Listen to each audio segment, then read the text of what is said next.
Well, the 2025 election has wrapped up, and we're faced with a Liberal minority government who have a bold new housing plan. So today, we're breaking down the new Liberal housing platform, what it could mean for you, and whether this is finally the change people have been waiting for. I'm Conor, Palendat, Realtor with Muhlenbecher and Associates. All of my contact info is in the description below. So if you have questions about today's video or my local market of Saskatoon area, please feel free to reach out anytime. Thanks for watching, and let's get started.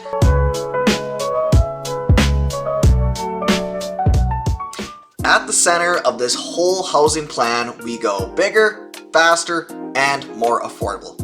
Don't get me wrong, this plan has the potential to be transformative, but only time will tell if it actually delivers. With a minority government in place, they may not get the runway to accomplish their vision. It's no secret that after a decade of Liberal rule, everyone was fed up with the direction of the country, especially out west.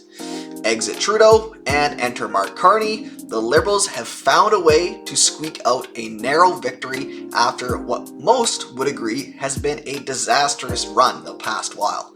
So what's their housing plan entail? And does it actually inspire any confidence in a new direction? The cornerstone of the Liberals' plan is this: double the current rate of home construction to hit 500,000 new homes per year. Just let that sink in for a moment. That is a huge number, more than double what we're building now, and the goal is clear: more homes, more supply, and more opportunities, especially for young Canadians who have been feeling locked out of the market. Now, doubling housing starts sounds great, but the real question is, how do we even get there? That's where their new federal entity, Build Canada Homes, or BCH, is supposed to come into play. Think of it like a government-run developer, but also a housing industry catalyst.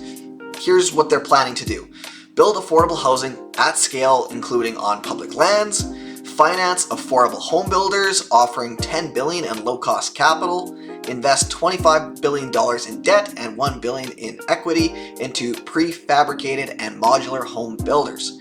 Prefab homes can cut build times by 50%, costs up to 20%, and emissions by 22%, so they say. So we're talking faster, cheaper, and greener homes built right here in Canada. BCH also plans to issue bulk orders from Canadian manufacturers, creating stable demand and high-paying jobs in the trades. Now, one of the biggest roadblocks to building: red tape. Permits, zoning, inspections, it all adds time and cost. The Liberals are promising to cut that in a big way, slashing municipal development charges in half for multi-unit residential, fast-tracking approvals for builders with a proven track record, standardizing building codes, designs, and inspections, especially for those modular housing, publicly reporting on municipalities that don't get with the program. Oh, and that $40,000 saved on a two-bedroom apartment in Toronto just from reduced development fees, that's not pocket change. Then we've got some tax incentives in the form of the multi-unit rental building allowance, which was used in the 70s and helped build nearly 200,000 rental units. Now it's coming back to encourage private investment in rental housing, and to top it off, they're offering tax breaks to private landlords who sell their buildings to nonprofits or land trusts, as long as the money gets reinvested in new affordable rentals. This could make a big difference in preserving older stock and building new purpose-built rentals, something our cities desperately need. So you're probably wondering, okay, great, sounds like they're building a lot of stuff and spending a lot of money, but I don't see how this is benefiting me. Especially if you're not in a highly dense area, prefab homes probably don't excite you. Like if you're in Saskatoon or Edmonton, for example, the market for those are much, much smaller. So what specific demographics are they targeting in addition to all these big picture changes? Well, if you're a young Canadian, the big one is no GST on a new home build under $1 million, and this is for first-time buyers only, which is actually a great idea versus just opening it up to everyone, which would drive more demand and create more issues. Additionally, $2 billion will go towards student housing and seniors housing.